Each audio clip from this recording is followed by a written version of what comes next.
Hello সবাইকে, আমি চন্দন। আজকে আমি কোনো ব্লগ ভিডিও নিয়ে নয়, আজকে এসেছি এক দিদির গল্প শোনাতে তোমাদেরকে। চলো প্রথমে ভিডিওটা দেখাই। ভাত তুই খাচ্ছিস কেন? ডিমটা কোথায় আছে?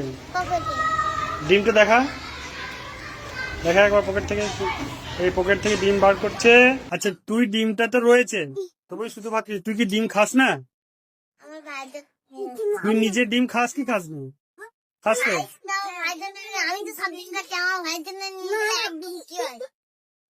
এই ভিডিওটাতে দেখতে পেলে তোমরা ভাইয়ের প্রতি দিদির ভালোবাসা।